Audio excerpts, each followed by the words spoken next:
الحمد لله وكفى وسلام على عباده الذين اصطفى أما بعد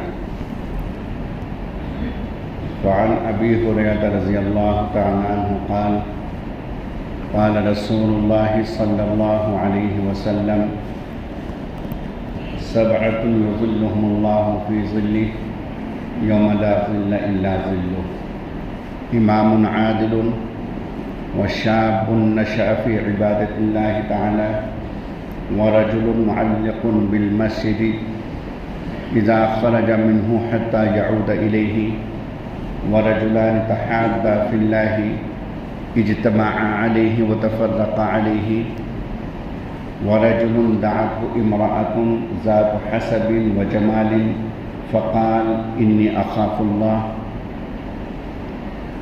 ورجل تصدق بصدقة فأخفاها حتى لا تعلم شماله ما تنفق يمينه أو كما قال سيدنا ونبينا وشفيعنا محمد صلی اللہ علیہ وسلم۔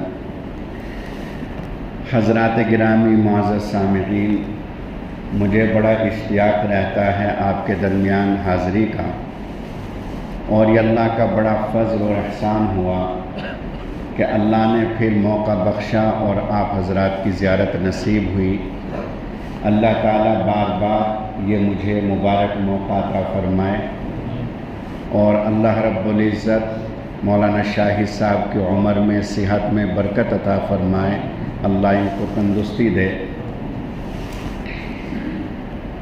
پہلے بھی بیان ہوا ہے آپ کے درمیان ماشاءاللہ، یہ میرے لیے خوش نصیبی کی بات ہے کہ مجھے دوبارہ اللہ نے موقع دیا۔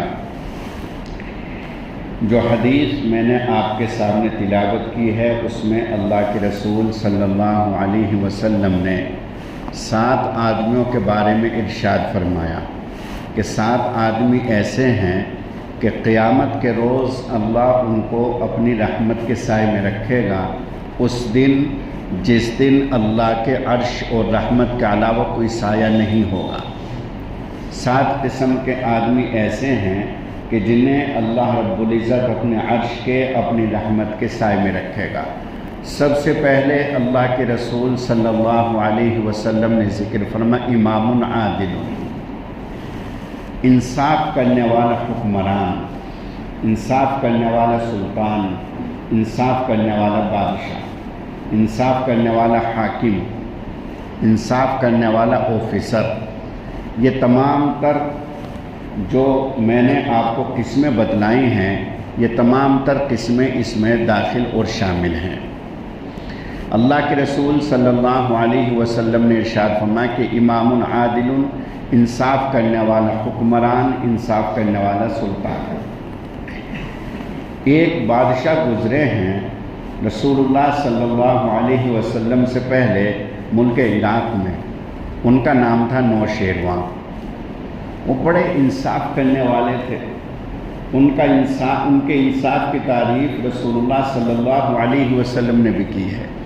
اللہ کے رسول صلی اللہ علیہ وسلم نے نوشیروان کے انصاف کی تعریف کی ہے، اور شیخ سعدی نے کریمہ میں ان کے بارے میں لکھا ہے چوں نوشیروان عدل کر اختیار کنو نام نیک است ازو یادگار، کہ نوشیروان نے جب انصاف اختیار کیا اب تک اس کا نیک نام باقی ہے، اب تک اس کا نیک نام باقی ہے۔ تو انصاف ایک ایسی چیز ہے کہ اللہ رب العزت اس کو باقی رکھتے ہیں، اس کا نام جاری رکھتے ہیں، لوگوں کی زبان پر اس کا نام باقی رہتا ہے۔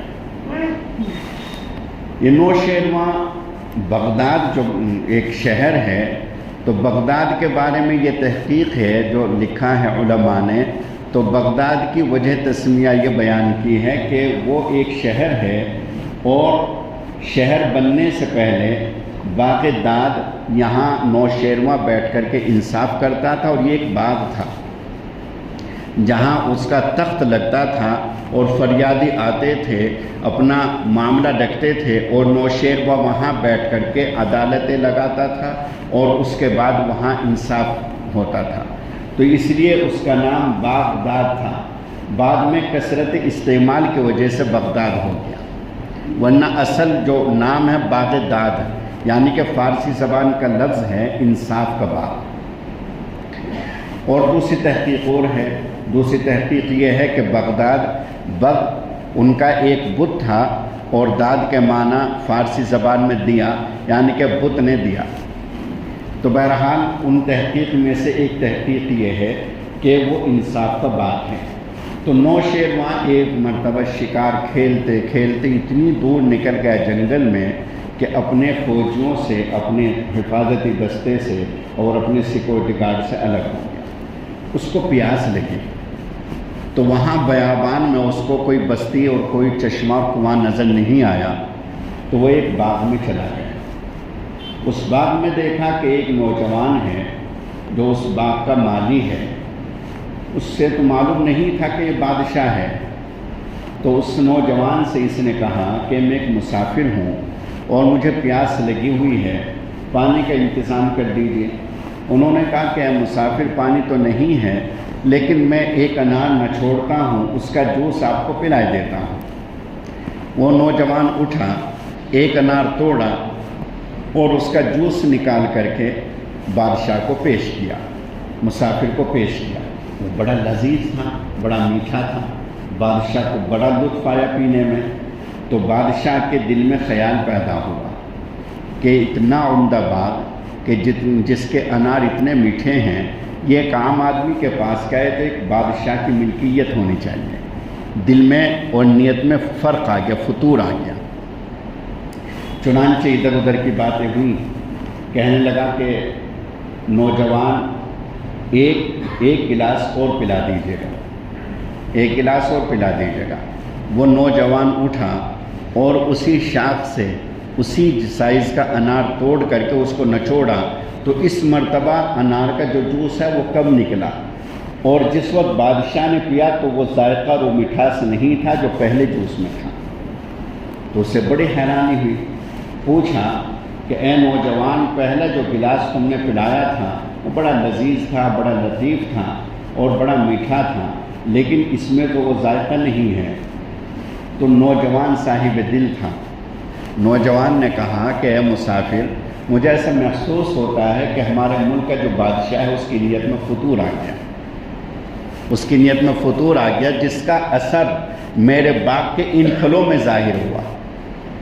تو بادشاہ نے اپنی نیت کو درست کیا، بادشاہ نے اپنی نیت کو درست کیا، اور بادشاہ نے پھر ادھر ادھر کی دو چار باتیں کی، اور بادشاہ نے کہا کہ اے نوجوان، اب ہمارے چلنے کا وقت ہے، ہم یہ چاہتے ہیں کہ آپ ہمیں ایک گلاس اور پلا دیں۔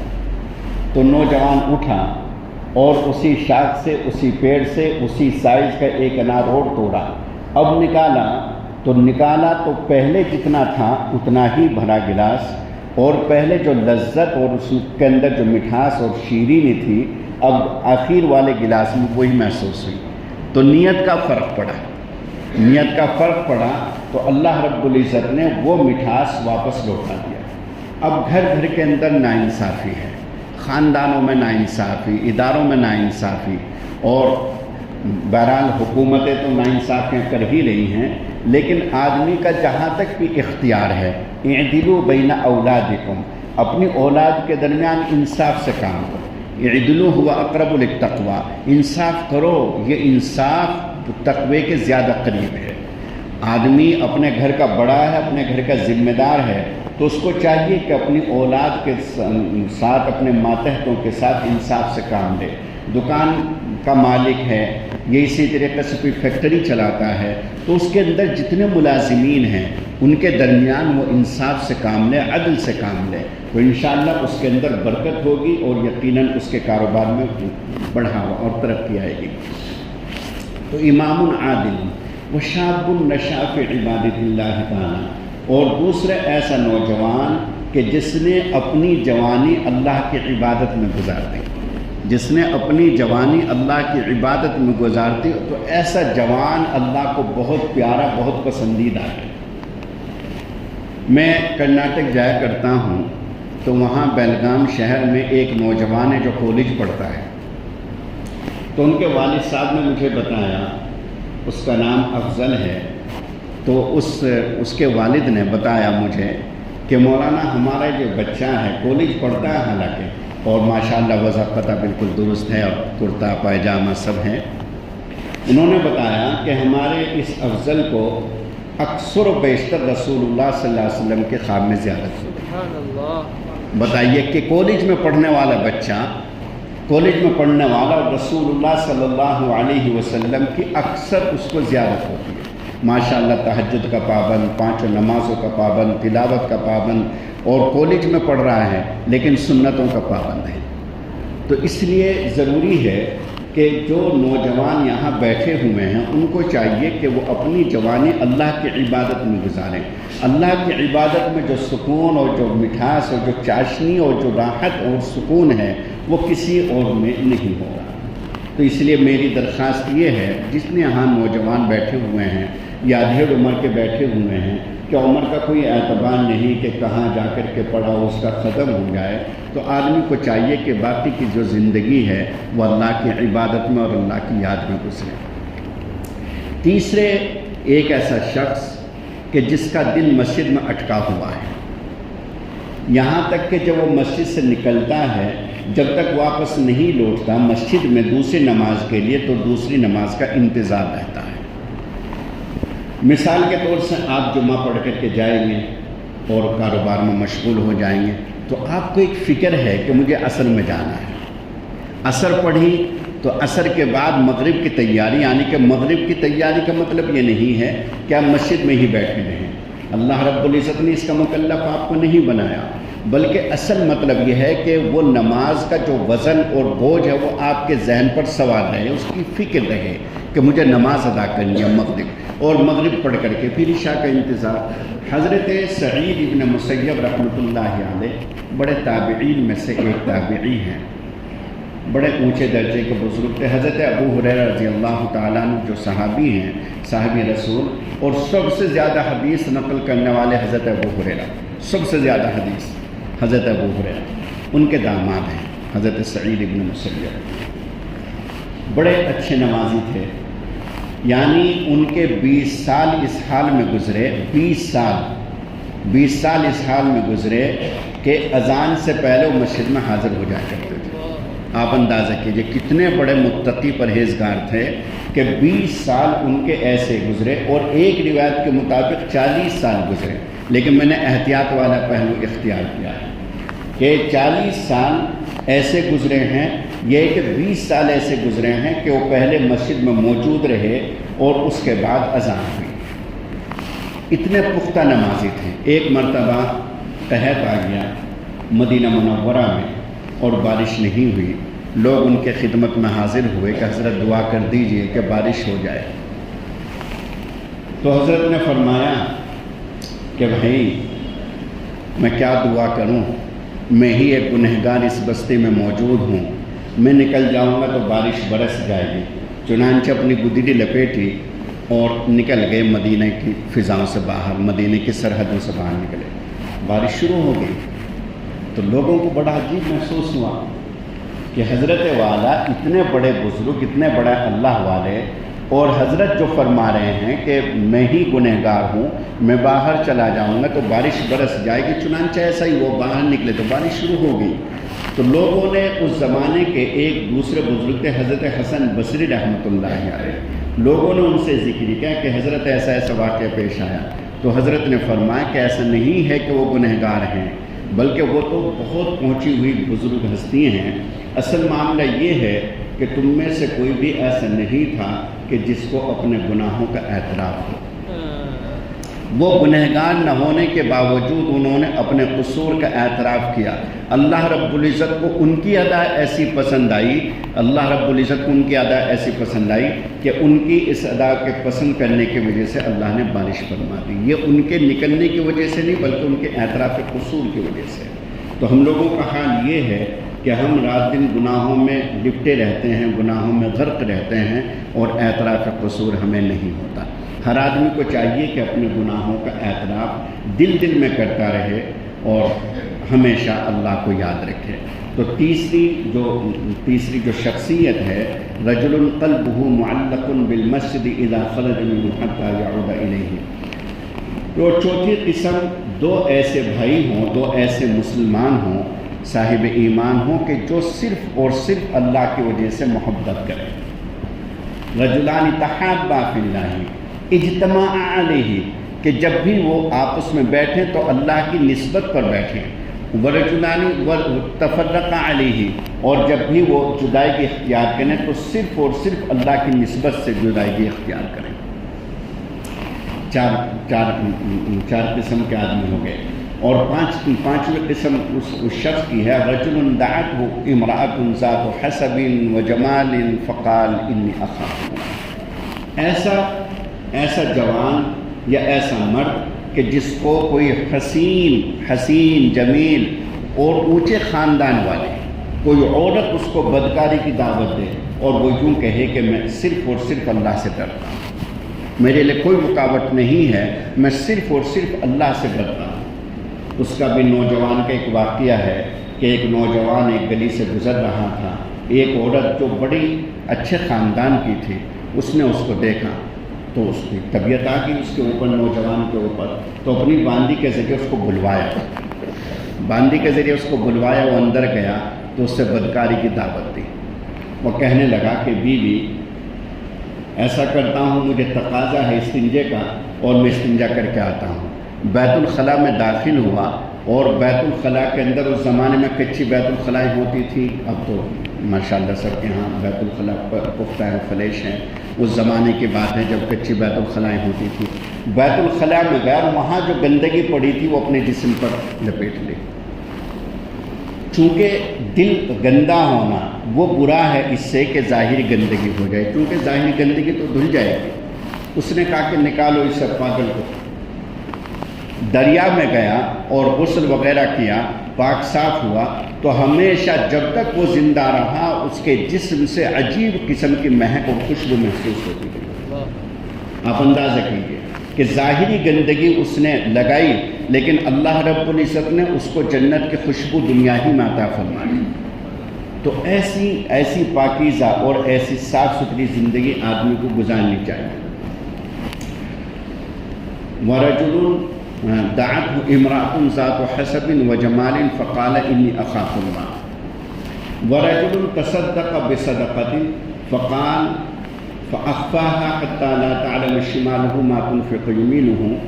اور پانچویں قسم ایسا آدمی جو اتنی خاموشی سے صدقہ دے کہ اس کے بائیں ہاتھ کو بھی پتہ نہ چلے کہ اس کے داہنے ہاتھ نے کیا خرچ کیا ہے، یعنی کہ اتنا اس کو چھپائے. صدقہ جو نفلی صدقہ ہے، زکوٰۃ کو نہیں بلکہ نفلی زکوٰۃ کو تو ظاہر کر کے آدمی دے تاکہ اس سے دو رخ پیدا ہوں. ایک تو یہ کہ کوئی اس کو یہ نہ سمجھے کہ یہ آدمی زکوٰۃ نہیں نکالتا، دوسرے تاکہ دوسرے لوگوں کو بھی شوق اور رغبت پیدا ہو. تو یہاں صدقے کی بات ہو رہی ہے جو نفلی صدقہ ہے کہ نفلی صدقے کو آدمی اتنا چھپائے کہ بائیں ہاتھ کے کو بھی پتہ نہ چلے کہ دائیں ہاتھ نے کیا خرچ کیا ہے. اور صدقے کی خاص برکت ہے. حدیث میں آتا ہے الصدقۃ تطفئ النار، کہ صدقہ جہنم کے شعلوں کو، بھڑکتے شعلوں کو بجھا دیتا ہے. الصدقۃ ترد البلاء، صدقہ بلاؤں مصیبتوں کو ختم کر دیتا ہے. میرا ایک بیٹا ہے عمیر، اب تو ماشاءاللہ عربی سوم پڑھتا ہے. جب وہ چھوٹا تھا 3 سال کا تو وہ زینے کی اونچائی سے اوپر کی سیڑھی سے نیچے گرا فرش پر اور گرتے ہی بے ہوش ہو گیا. بالکل موت اور زندگی کے درمیان تھا. میں اور چھوٹا بھائی اس کو ڈاکٹر کا لے کر کے چلے تو وہ بالکل آنکھیں بند کیے ہوئے ہیں اور بے ہوشی کے عالم میں ہے اور میرے سر میں میرے گود میں اس کا سر ہے. موٹر سائیکل پر تھے ہم. تو میں نے دل میں نیت کی کہ اللہ میرے اس بچے کو ٹھیک کر دے، میں آپ کی راہ میں اتنے پیسے دیتا ہوں. جیسے ہی میں نے نیت کی، میں اپنا واقعہ آپ کو بتا رہا ہوں، جیسے ہی میں نے نیت کی تو میرے بچے نے ایک ہچکی لی اور آنکھیں کھول دی. آپ اندازہ کیجئے کہ صدقے کی کتنی پاورفل برکت ہے کہ جیسے ہی میں نے نیت کی تو بچے نے فوراً آنکھیں کھول دی. بعد میں اس کا علاج ہوا ماشاءاللہ، پھر وہ ٹھیک ہوا. تو صدقے کی برکت. ہمارے ایک دوست ہیں کرناٹک میں، ان کا بچہ تھا بیمار، تو ان کا فون آیا میرے پاس کہ جی طبیعت بہت زیادہ خراب ہے بچے کی اور ICU میں ہے اور وینٹیلیٹر پہ ہے۔ میں نے ان سے کہا کہ اس وقت آپ صدقے کی نیت کرو، انشاءاللہ ٹھیک ہو جائے گا۔ اور ڈاکٹروں نے ان سے یہ کہا کہ آپ ایسا کریں کہ خون لے کر کے آئیں اور تاکہ ان کو خون چڑھا دیں، اور پھر بھی کوئی گارنٹی نہیں ہے بچنے کی۔ تو وہ رونے لگے فون پر، تو میں نے ان سے کہا کہ آپ ایسا کرو کہ صدقہ دے دو۔ چنانچہ انہوں نے کچھ دیر کے بعد فون کیا کہ جی مجھے ڈاکٹر نے بلایا تھا دوبارہ، وہ کہنے لگے کہ ابھی ٹھہر جاؤ، خون نہ لاؤ اور ابھی ہم دیکھ رہے ہیں ایسے ہی۔ چنانچہ انہوں نے جیسے ہی صدقہ دیا بچے کی حالت بہتر ہونا شروع ہوئی، اور شام تک ماشاءاللہ وہ بچہ اپنی صحیح حالت پر آ گیا، ICU سے نکل گیا۔ آپ اندازہ کیجئے کہ انہوں نے جو نیت کی تھی وہ نیت کے مطابق تو انہوں نے پیسے ڈالے ہی مدرسے کے اکاؤنٹ میں، باقی اس کے علاوہ اور جو اس کا خون آنا تھا 5,000 روپے کو بھی ڈال دیے کہ جی میں تو نیت کر لی تھے خون لانے کی، اور بہرحال اگر میں خون لاتا تو اس میں بھی خرچ ہوتے 5,000 روپے، تو اس لیے میں یہ بھی 5,000 روپے بھی بھیج رہا ہوں۔ تو انہوں نے وہ پوری رقم ہمارے مدرسے میں بھیجی۔ تو صدقے کی خاص برکت ہے۔ اور جو آخری ہے ورجل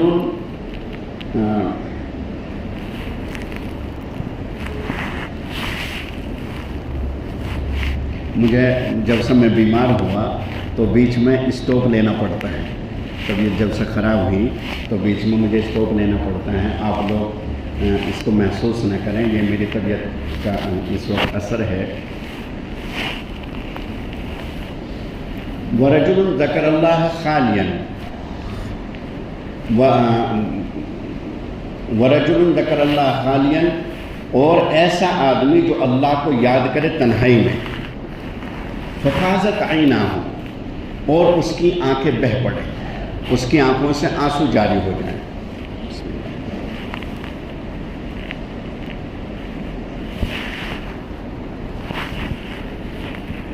آدمی 24 گھنٹے میں کم از کم اس کو چاہیے کہ 5 منٹ 10 منٹ بالکل تنہائی کے ایسے نکالے کہ وہ اور صرف وہ ہو اور اس کا رب ہو، رات کی تاریکیوں میں، رات کی اندھیریوں میں، یا رات کے اندھیریوں میں نہیں، دن میں ہی، بہرحال 24 گھنٹے میں اس کے لیے ضروری ہے کہ ایسے 5 7 10 منٹ ایسے نکالے کہ جس سے کہ اس کو اللہ کی یاد آئے اور اس کی آنکھوں سے آنسو بہہ پڑیں۔ ایک واقعہ سنا کر کے اپنی بات کو ختم کرتا ہوں۔ ایک شخص تھا بنی اسرائیل میں، سیدنا حضرت موسیٰ علیہ السلام نے معلوم فرمایا اللہ تعالیٰ سے، اے اللہ، آپ کے نزدیک آپ کا جو سب سے بڑا مجرم ہے وہ کون ہے؟ تو اللہ رب العزت نے فرمایا کہ تم موسیٰ جب صبح نکلو، جو تمہارے سامنے شخص آئے گا وہ سمجھو تمہاری امت کا سب سے بڑا بدنصیب ہے۔ چنانچہ حضرت موسیٰ علیہ السلام نکلے تو دیکھا کہ ایک شخص ہے جو اپنے ایک بچے کو کندھے پہ بٹھا کر کے اور صحراؤں اور جنگلات کی طرف جا رہا ہے۔ حضرت موسیٰ علیہ السلام سمجھ گئے کہ یہی شخص ہے جو اللہ رب العزت نے جس کے بارے میں نشاندہی فرمائی۔ تو پوچھا، اے اللہ، آپ کے نزدیک آپ کا سب سے خوش نصیب بندہ کون ہے؟ فرمایا اللہ رب العزت نے کہ شام میں جس سے تمہاری سب سے پہلے ملاقات ہو، سمجھنا میرے نزدیک سب سے بڑا خوش نصیب تمہاری امت کا وہی ہے۔ چنانچہ شام میں حضرت موسیٰ علیہ السلام نے دیکھا تو وہی بندہ جو صبح صحراؤں کی طرف جا رہا تھا اور جو سب سے بڑا بدنصیب اور سب سے بڑا محروم تھا، حضرت موسیٰ علیہ السلام نے دیکھا کہ وہی بندہ شام میں آ رہا ہے۔ تو حضرت موسیٰ علیہ السلام کنفیوز ہو گئے کہ وہی بندہ جو صبح بدنصیب تھا شام میں خوش نصیب کیسے بنا؟ تو اللہ رب العزت سے پوچھا، اے اللہ، یہ تو وہی بندہ ہے جس کو میں نے صبح دیکھا تھا، صبح یہ بدنصیب تھا اور اب خوش نصیب بن گیا، یہ ماجرا کیا ہے؟ تو اللہ رب العزت نے فرمایا کہ اے موسیٰ، جب یہ گیا جنگل میں تو اس کے کندھے پر جو اس کا بچہ بیٹھا ہوا تھا، اس نے بچے نے پوچھا کہ اے ابا، سب سے زیادہ مضبوط ترین چیز کیا ہے؟ تو اس باپ نے کہا کہ پہاڑ ہے۔ تو پوچھا کہ اے ابا، اس سے بھی زیادہ مضبوط کیا ہے؟ تو فرمایا کہ آسمان ہے۔ پوچھا کہ اے ابا، اس سے بھی زیادہ مضبوط کیا ہے؟ تو فرمایا کہ عرش الہی ہے۔ فرمایا کہ اس سے بڑی طاقت کیا ہے؟ فرمایا کہ اللہ رب العزت ہے۔ فرمایا، اس بچے نے معلوم کیا کہ اے ابا، اس سے بھی بڑی چیز کیا ہے؟ تو اس کی آنکھوں میں آنسو آ گئے، اور آنکھوں میں آنسو آ کر کے کہنے لگا کہ بیٹے تیرے ابا کے گناہ ہیں کہ جنہوں نے اس پوری کائنات کو گناہوں سے بھر دیا ہے۔ پوچھا کہ ابا آپ کے گناہوں سے بڑی کوئی چیز ہے؟ تو رو کر کے کہنے لگا کہ میرے رب کی رحمتیں ہیں جو اتنے گناہوں کو بھی بخش دیتی ہے۔ تو اے موسیٰ، اس نے چونکہ تنہائی میں اپنے گناہوں کا اعتراف کیا اپنے بچے کے سامنے، اور اس وقت میں سارا منظر دیکھ رہا تھا، تو اس لیے بجائے اس کے بد نصیب ہونے کے میں نے اس کو خوش نصیب بنا دیا اور اس کی توبہ کو قبول کر لیا۔ تو میرے بھائیوں، ہمیں چاہیے کہ ہمیں ہر آدمی کو اپنے اپنے گناہ کے بارے میں اچھی طرح معلوم ہے، تو ہمیں چاہیے کہ اپنے گناہوں کا ہمیں اعتراف کرتے رہیں۔ اللہ رب العزت عمل کی توفیق عطا فرمائے، آمین یا رب العالمین۔ وآخر دعوانا ان الحمد للہ۔